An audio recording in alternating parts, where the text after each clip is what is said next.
la une de ce journal, le voyage du chef de l'État pour se rendre par route pour Davos en Suisse. Il doit prendre part demain au lancement du 44e forum des pays riches. Les véhicules pour la force armée guinéenne ont donc du chef de l'État. La répartition, c'était ce matin au camp Alpha Diallo. Vous aurez plus de précisions dans cette édition. À suivre aussi les précisions de l'Office national de contrôle sur la qualité des produits destinés à la consommation. Ce soir, l'huile végétale, l'Office conseille le rajout de la vitamine A. Voilà pour les titres. Madame, Monsieur, bonsoir et bienvenue dans cette édition d'information que nous ouvrons avec ce décret fixant la période du 3e recensement général de la population et de l'habitation. Le président de la République, vu la Constitution, décrète. Article 1er. Il sera organisé du 1er au 21 mars 2014 sur toute l'étendue du territoire national un recensement général de la population et de l'habitation. Article 2. Le recensement consistera à dénombrer toutes les personnes de nationalité guinéenne ou étrangère résidant en Guinée, ainsi que les infrastructures socio-économiques et les habitations sises en Guinée. Article 9. Sont et demeurent abrogées toutes dispositions contraires contenues dans le décret D155 PRG SGG du 28 novembre 2013. Article 10. Le présent décret qui prend effet à compter de sa signature, de sa date de signature, sera enregistré, publié au journal officiel de la République, Conakry, le 21 janvier 2014, signé professeur Alpha Condé. Le président de la République a quitté Conakry ce mardi. Il est en route pour Davos. Professeur Alpha Condé va prendre part au 44e forum des pays riches. Les travaux s'ouvrent demain, mais en marge de la rencontre, le chef de l'État s'entretiendra avec plusieurs investisseurs. Le cérémonial de départ avec Mahmoud Bari et Doudou Traoré. De la République, professeur Alpha Condé en partance pour Davos en Suisse. Le chef de l'État entend à cette rencontre internationale parler des opportunités qu'offre la Guinée en matière d'investissement et de potentialité, surtout en ressources minières, agricoles et touristiques. Avec la mise en place de l'Assemblée nationale, notre pays devient désormais une nation qui répond aux attentes de la communauté internationale, des bailleurs de fonds et des amis de la Guinée. Le président de la République mettra ce déplacement à profit pour rencontrer des hommes d'affaires, des représentants des multinationales, mais aussi des personnalités politiques. Car cette 44e édition qui se tiendra du 22 au 25 janvier va enregistrer la présence de 40 chefs d'État et de gouvernement. Le forum réfléchira sur des questions comme la crise syrienne, le changement climatique et la crise économique mondiale. D'autres préoccupations seront aussi abordées par ces différentes délégations. Par exemple, l'inégalité entre riches et pauvres, mais aussi les économies dans les pays émergents. Une occasion pour professeur Alpha Condé d'évoquer les efforts de la Guinée en matière de respect des principes démocratiques et de développement socio-économique. Tant mieux pour la Guinée et les Guinéens. Avant de prendre son avion, le président de la République a reçu en audience la ministre indienne des Affaires étrangères. Au menu des entretiens, le renforcement de la coopération bilatérale entre les deux pays. Durant son séjour de 48 heures en Guinée, la ministre indienne aura une rencontre avec le gouvernement guinéen dans le cadre de la commission mixte guinéo-indienne. Compte rendu, Mohamed Lamine Souma, Doudou Traoré. Bilatérale entre la Guinée et l'Inde va se renforcer. C'est du moins ce qui ressort de l'audience que le président de la République, le professeur Alpha Condé, a accordée à la ministre indienne des Affaires extérieures cet après-midi. C'était peu avant le départ du chef de l'État pour Davos en Suisse. We reiterated our strong ties. Nous avons discuté de nos relations bilatérales, économiques, commerciales et politique. Et nous avons aussi invité son Excellence, Monsieur le Président de la République, à prendre part au forum Afrique-Asie-Inde qui aura lieu en mai 2014. Je voudrais remercier son Excellence et le Président de la République et à travers lui son gouvernement et le peuple guinéen pour tout le soutien que nous avons reçu de ce pays pour notre candidature au siège permanent du Conseil de sécurité des Nations Unies. NSC, that is the United Nations Security Council. Très engagé à faire de l'année 2014 une année phare de développement économique de la Guinée, le président de la République ne ménage aucun effort pour diversifier et renforcer la coopération basée sur le principe gagnant-gagnant.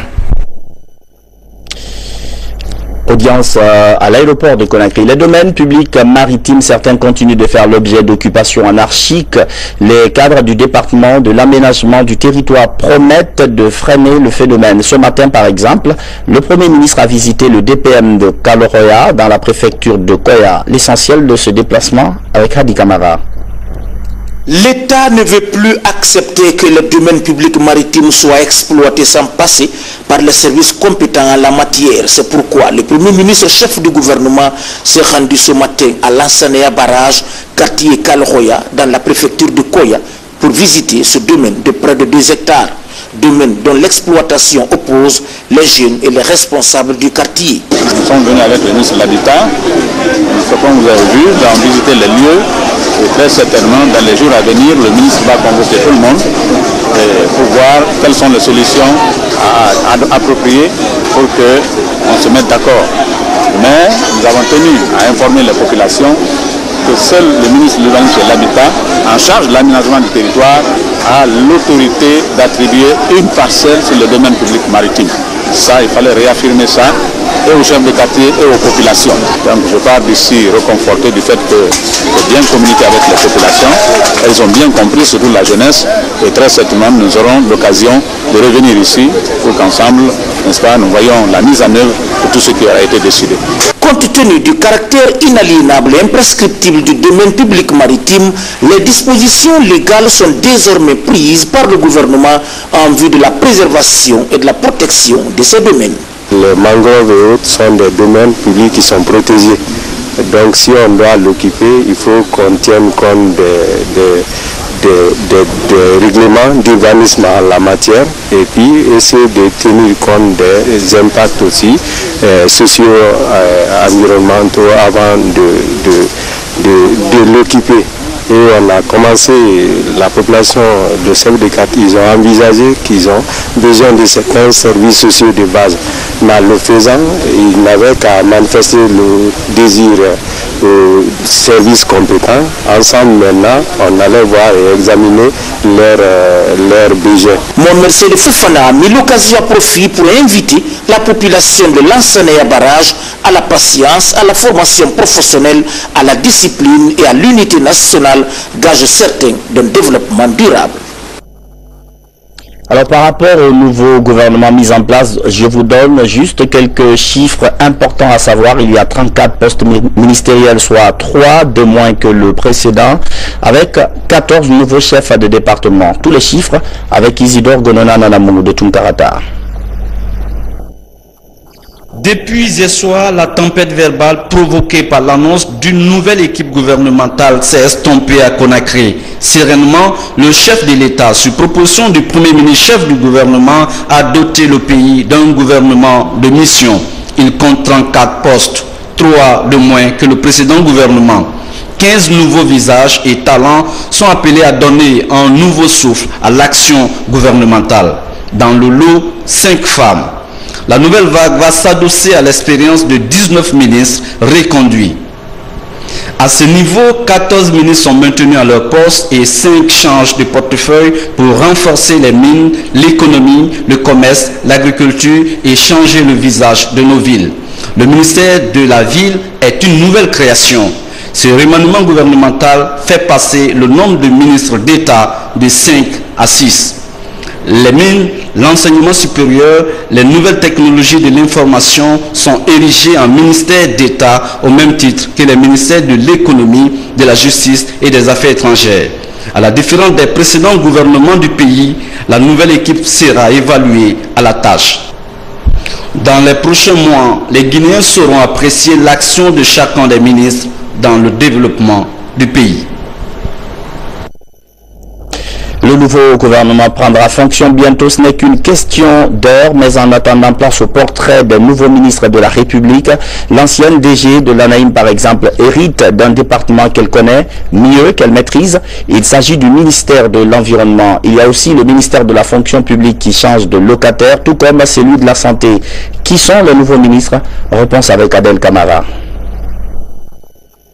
Élue femme de l'année en 2012 pour l'ensemble de ses activités, Adja Kadiatou Ndiaye a été nommée hier ministre de l'Environnement, des Eaux et Forêts.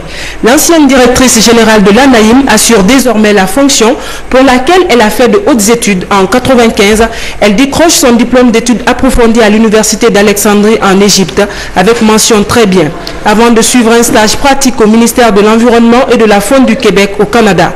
C'est forte de toutes ces expériences qu'elle devient pendant 6 ans secrétaire général du ministère guinéen chargé de l'environnement.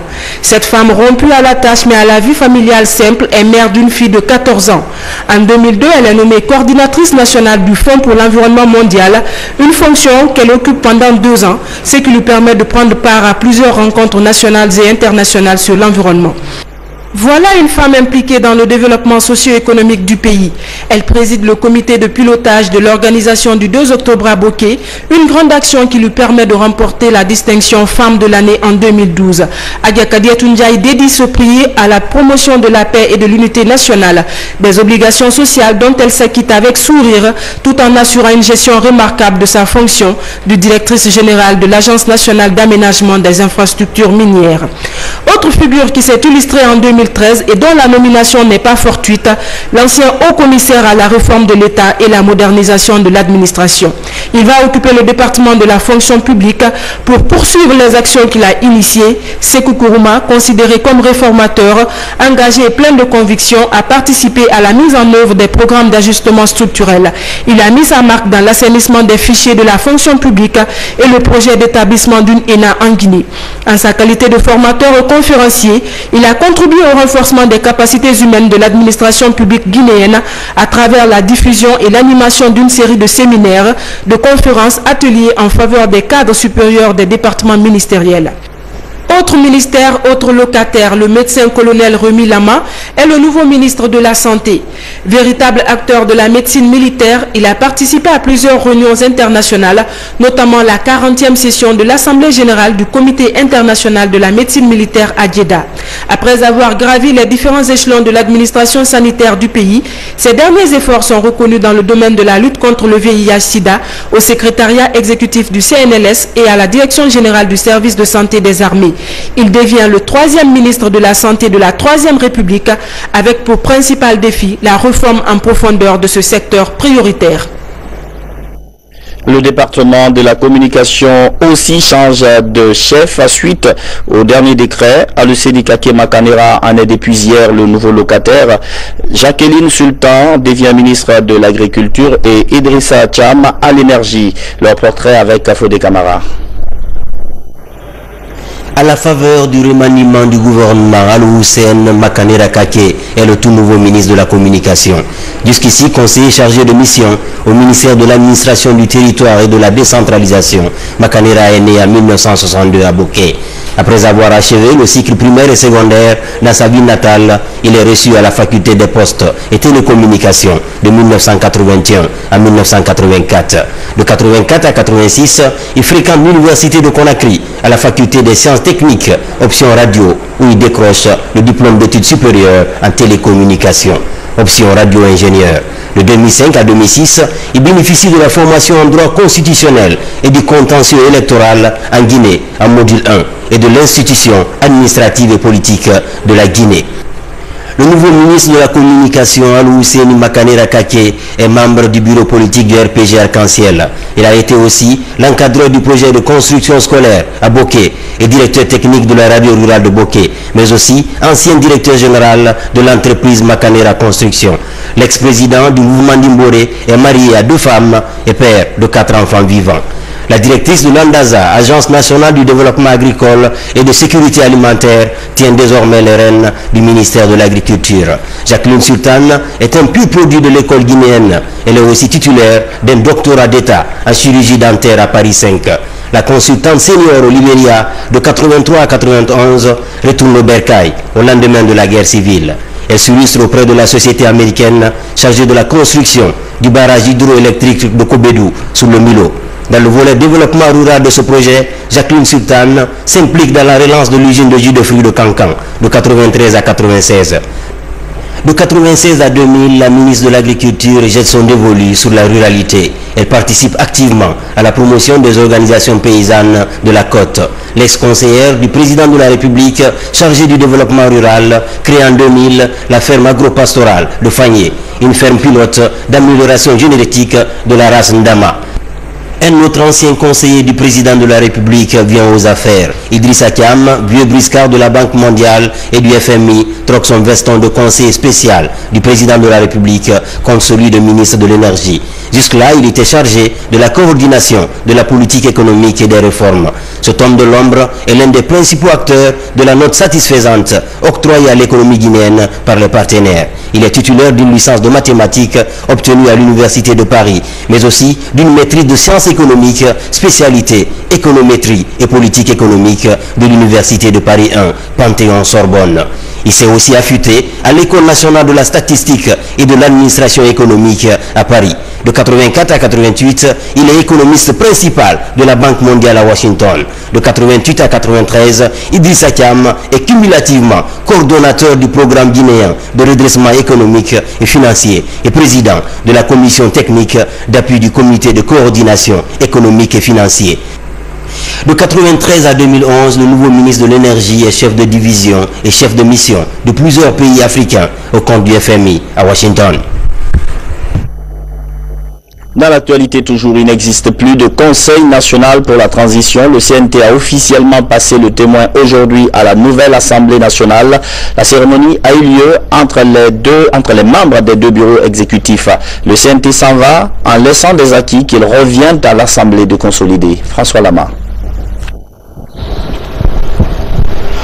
Le CNT, Conseil national de la transition, passe définitivement ici le témoin à l'Assemblée nationale à travers cette passation de service entre le bureau exécutif du CNT et le bureau exécutif de l'Assemblée nationale. La cérémonie a eu lieu ici dans la salle historique des actes sur fond d'un retour à l'ordre constitutionnel du pays. Le CNT, qui se félicite de sa mission remplie, a mis sur la table de l'Assemblée nationale tous les documents qui capitalisent ses expériences. La Constitution, le code électoral, le statut du personnel administratif, le pacte de convergence et de stabilité sociale, mais aussi les repères des lois votées et le guide des députés. En ouvrant ces portes et ces fenêtres, les citoyens connaîtront mieux et directement cette Assemblée. C'est en revêtant du manteau de l'unité et de la collégialité que les députés réussiront à implanter le nouveau Parlement dans l'équilibre des institutions afin que le Guinéen se dise si le changement c'est maintenant, la démocratie quitte les rues pour le Parlement. Je voudrais vous rassurer que nous allons effectivement fonctionner comme une assemblée autonome. Cela étant dit, il faut que les députés travaillent la main dans la main dans cet hémicycle, si nous voulons atteindre les objectifs qui nous ont été assignés. Devant les engagements pris de part et d'autre, les membres du CNT et ceux de la nouvelle Assemblée ont témoigné. Nous avons été honorés par le président de l'Assemblée nationale qui vraiment a suivi un peu nos activités et qui vient de reconnaître vraiment les efforts que nous avons fournis. J'ai été réconforté aussi qu'il demande à la nouvelle Assemblée de se donner la main. J'ai découvert que le CNT a fait vraiment un très beau travail par rapport à ce qu'on attendait. Tout le regard est maintenant tourné vers le démarrage effectif des activités de l'administration du Parlement. La mission d'observation électorale de l'Union européenne vient de rendre public son rapport sur les législatives passées. C'est un document de 127 pages. Il passe en revue les forces et les faiblesses du processus électoral. Le document fait également des recommandations. Le point avec Moussa Komara. 34 recommandations sont prises en compte dans ce rapport, parmi lesquelles la révision de quelques articles du Code électoral. le respect des principes de la sécurité et l'amélioration de la réglementation relative au financement des campagnes électorales. Surtout de ne plus organiser des scrutins en période de saison de pluie. Aujourd'hui, les activités de la mission d'observation électorale s'arrêtent aujourd'hui et donc cet acte de restitution, c'est pas seulement formel, concrètement, on donne dans les mains des Guinéens tout ce que sont nos conclusions et bien évidemment avec l'espoir que cela puisse stimuler le débat dans le mois à venir. Au cours de cet atelier de restitution, les différentes parties prenantes vont mûrir les réflexions sur les recommandations de ce document. Au terme de ces consultations, elles doivent apporter des corrections et amendements. Je crois qu'au niveau de la CENI, nous sommes en train de mener dès l'instant des réflexions en interne pour voir comment est-ce que nous pouvons implémenter ces recommandations pour faire en sorte que le processus électoral en Guinée puisse honorer l'image de notre pays. L'atelier sera d'un apport inestimable pour les échéances électorales futures de notre pays. D'autant plus que nous aurons tous les outils pour corriger les lacunes qui ont été détectées et si nous voulons aller de l'avant, nous aurons la possibilité de rectifier les erreurs qui ont été commises par le passé. Depuis le 22 août dernier, l'Union européenne avait déployé 80 observateurs venus de 26 pays membres de l'institution pour superviser le scrutin du 28 septembre 2013. Aujourd'hui, elle garde l'espoir que ces recommandations contribueront à renforcer la culture démocratique en Guinée. Je vous le disais en titre, le commandement militaire a procédé ce matin à la répartition des camions offerts par le chef de l'État. La cérémonie s'est déroulée au camp Alpha Diallo. Elle était présidée par le chef d'état-major général adjoint des armées. Reportage commandant Mohamed Kassé. Il s'agit de 80 camions DAF de fabrication hollandaise. C'est le don que le gouvernement du professeur Alpha Condé a octroyé aux forces armées guinéennes. Cette cérémonie de répartition s'est déroulée ce matin aux usines militaires du camp Alpha Diallo en présence du chef d'état-major général adjoint des armées. Ces engins roulants permettront davantage de renforcer la capacité opérationnelle des unités de l'armée. Ces moyens qu'il a bien voulu mettre à notre disposition rentrent dans le cadre de son engagement pour la réforme du secteur de sécurité et de défense. Quant aux autorités impliquées dans la gestion de ces engins, elles se disent satisfaites de ce geste dont la portée est immense. Ce matériel ne va pas être utilisé pour des missions contraires. Je veux dire par là, ils sont donnés juste pour les missions qu'ils ont dévolues. C'est avec satisfaction que le chef d'état-major général adjoint des armées, le général de brigade Mohamed Bangoura, en compagnie des chefs d'état-major particuliers, a assisté au départ de ces camions attribués aux différentes unités de la capitale et les 4 régions militaires du pays. Dans l'actualité, toujours cette fin de stage pour un groupe de militaires. Ils ont suivi leur formation au centre d'instruction d'infanterie du kilomètre 36. C'est désormais la 10e promotion dotée du certificat d'aptitude technique. Sergent Alassane Diaby, caporal-chef Marcel Massandouno. Ce sont 412 stagiaires, dont 15 filles, venues des différentes unités des 4 régions militaires du pays. Au terme de 4 mois de stage de formation, ces militaires ont bénéficié des cours théoriques et pratiques sur la fonction du chef d'équipe au sein du groupe de combat et le rôle du gradé dans un corps de troupe. C'était très dur, mais les hommes, ils ont pu tenir, parce que nous sommes ici pour être un vrai C2, pour pouvoir commander ici 4 éléments au sein d'un groupe de combat. Alors j'espère bien que tous ces stagiaires ici présents sont en mesure d'accomplir cette mission. L'occasion était solennelle pour les instructeurs et encadreurs de réaffirmer leur engagement à soutenir la formation dans les rangs. Toute chose qui va en droite ligne avec les objectifs prioritaires de la hiérarchie militaire. Depuis 2011 à nos jours, ce centre a pu former 5 promotions de CATR, soit environ 2000 militaires. ce qui est en train de resserrer considérablement la discipline dans nos rangs. Vous partirez d'ici désormais outillés pour affronter les difficultés liées aux multiples tâches qui vous attendent. N'oubliez jamais un instant que les mutations engagées au sein de nos structures militaires visent un seul objectif, celui de la construction d'une armée républicaine. Au même moment, d'autres stagiaires ont reçu leur certificat d'aptitude technique numéro 1 et numéro 2 dans les centres d'instruction d'infanterie de Kindia et de Kissidougou.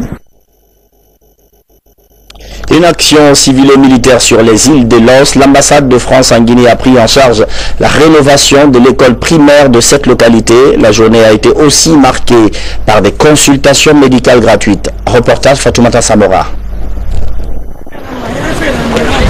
Fotoba, village de Tamara, dans l'archipel des îles de Los. Cette île a retenu l'attention de l'ambassade de France en Guinée, d'où cette action civilo-militaire en faveur des populations de Fotoba. Une action qui se résume par la rénovation de l'école primaire, le don de fournitures scolaires et de jeux, ainsi que par la réparation de puits et d'ustensiles de cuisine. Chaque fois que la marine nationale vient en escale à Conakry, nous essayons de mener ce que nous appelons des actions civilo-militaires, c'est-à-dire des actions dans lesquelles les militaires travaillent en relation et en coopération avec les populations civiles de Conakry et de sa région. L'action civilo-militaire, c'est surtout la consultation et la distribution gratuite de médicaments aux populations de l'île de Fotoba. Un médecin et 2 infirmiers apportent des soins aux patients. L'ordonnance prescrite et des médicaments gracieusement donnés selon le diagnostic posé. La noble initiative de la délégation militaire française d'apporter assistance aux populations insulaires va en droite ligne à celle de l'Union pour le développement de l'archipel des îles de Los, UDIL. Conjointement réalisé par le bâtiment de projection et de commandement d'Ixmude, le lycée français et la société de pharmacie Laborex, l'action civilo-militaire est appréciée par les Fotobakas. Ils sollicitent tout de même l'achèvement des travaux d'extension de l'unique école primaire de l'île. Santé toujours et ce projet de rénovation et d'extension de l'hôpital d'Onka, il va être exécuté courant 2014. Le projet va être financé par le gouvernement guinéen. À ses côtés, des partenaires fidèles, habituels comme la Banque islamique de développement et le Fonds saoudien. Mais quel enjeu pour un tel projet? Élément de réponse avec Suri de Kera. L'hôpital national d'Onka est la plus grande structure hospitalière du pays, avec plus de 600 lits repartis entre les différents services spécialisés. Toutefois, le vieillissement poussé de l'infrastructure et de ses équipements préoccupe l'encadrement. Pour y remédier, le gouvernement ambitionne un vaste projet de rénovation, d'extension et d'équipement de cet établissement. Un projet vivement attendu par l'ensemble des travailleurs, déterminés à tenir la concurrence face aux grands hôpitaux de la sous-région. Son Excellence, Monsieur le Président de la République, le professeur Alpha Condé, a mobilisé les ressources avec le Fonds saoudien et la BID pour la rénovation de cet hôpital et aussi tous les partenaires du secteur de la santé. Nous allons continuer à améliorer l'organisation et le fonctionnement de notre institution et vraiment mettre l'accent sur l'amélioration de la prise en charge des urgences médicaux sur les cas. La réhabilitation de l'hôpital national d'Onka va mettre fin à plusieurs années d'ardeur pour le personnel et les patients à travers l'amélioration substantielle de la qualité des soins et services, ce qui permet de baisser le taux d'évacuation sanitaire avec ses conséquences financières pour l'État guinéen. Troisième titre de l'actualité ce soir avec cette remise d'équipement pour le contrôle de la qualité de l'huile végétale destinée à la consommation. Il est conseillé aux producteurs d'ajouter de la vitamine A sur le produit, ce qui n'est pas toujours le cas. Reportage Kerna Ousmane Diallo. Les huiles végétales étaient une priorité pour l'Office national de contrôle de qualité. En juillet 2012, un arrêté du Premier ministre rendait obligatoire la fortification de ces huiles en vitamine A. Aujourd'hui, grâce à cet appareil fruit de la technologie allemande, 20 minutes suffisent à vérifier la teneur de la vitamine A dans ces huiles. Ça, c'est une révolution technologique et technique parce que c'est la première fois qu'on met sur le marché des appareils aussi sophistiqués et simples à utiliser. Et toute huile qui doit être vendue sur le territoire national guinéen doit être enrichie en vitamine A. Et cette huile doit avoir une teneur comprise entre 40 et 60 unités internationales. Mais avant la mise à disposition des équipements, une séance de formation s'avère nécessaire. Une trentaine d'acteurs sont réunis par l'office. La plupart d'entre eux viennent de l'intérieur du pays. Tous vont apprendre entre autres le processus de fortification et l'utilisation de nouveaux appareils. Nous, en tant que service de contrôle, nous prendrons toutes les dispositions pour qu'on puisse faire normalement le contrôle et appliquer l'arrêté signé par le Premier ministre qui rend obligatoire le rajout de la vitamine A dans l'huile raffinée.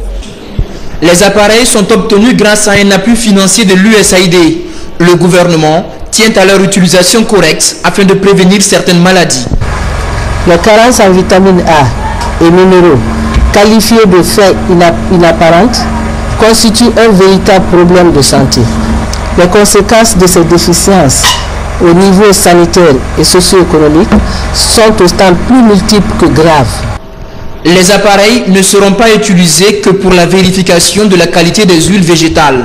La farine également fera l'objet d'une attention particulière, nous rassure-t-on ici à l'Office national de contrôle de qualité. La société Tullow Guinée, elle a présenté ce mardi le rapport d'étude d'impact environnemental et social de l'exploration des forages dans le bloc Fatala. Copie du document sera remise plus tard au ministère de l'Environnement. Les enquêtes sur le terrain ont duré 14 mois. Les techniciens ont minutieusement étudié les avantages et les inconvénients de ce projet. Aziz Baldé. Depuis plus d'une année, la société Tullow Guinée consacre ses activités sur le bloc Sili et Fatala au large de la Guinée. Devant les cadres du département technique, les consultants présentent leur rapport d'étude d'impact environnemental du projet d'exploration de puits et forages. L'étude a été bien menée.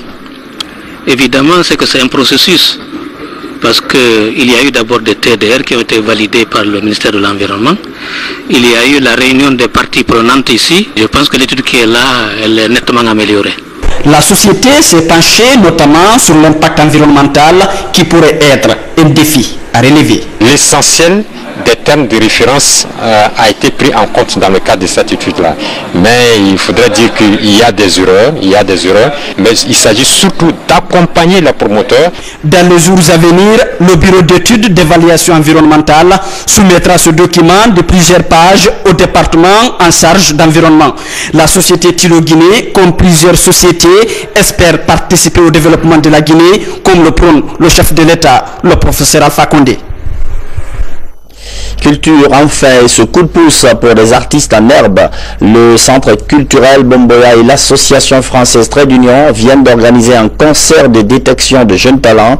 L'objectif est d'aider ces artistes à trouver des producteurs. Safia Toukondé. C'est un syncrétisme culturel. Tradition et modernisme s'expriment ce soir. Guinéens et Français se retrouvent au centre Bomboya pour parler culture. Un mélange d'approches et de visions différentes mais complémentaires. Sur le podium, des artistes se relaient. Ils expriment leur savoir-faire pour séduire les invités. La musique, elle est universelle. Donc toutes les cultures sont positives. Est-ce que vous voyez? Donc pourquoi ne pas avoir dans la culture des autres aussi comme eux ils le font avec notre culture? Donc du coup on s'est dit de forcer de ne pas rester là les bras croisés, de faire quelque chose pour que cette choc de culture réussisse. Appelé Showcase, ce concert est mensuel avec pour but de détecter d'éventuels talents artistiques guinéens. Pour ce premier mois, le rappeur international Apollo G est venu soutenir cette initiative. Ça fait partie des choses que je fais un peu moins officielles. Mais voilà, je soutiens aussi des jeunes frères comme Diaramina et comme les Aigles du Manding qui sont ici. Voilà, beaucoup de jeunes. Et là, ils ont fait un petit événement culturel très intime, histoire un peu de présenter ce qu'ils font, de montrer un petit peu en ce début d'année tout ce qu'ils prévoient pour l'année à venir, donc musicalement et puis culturellement surtout. Tous les jeunes talents sont donc appelés chaque mois au centre culturel Bomboya dans la perspective de s'offrir une chance. C'est la fin de cette édition d'information. Merci de votre fidélité à la télévision nationale. Demain, Adel Camara pour d'autres informations. Bonsoir.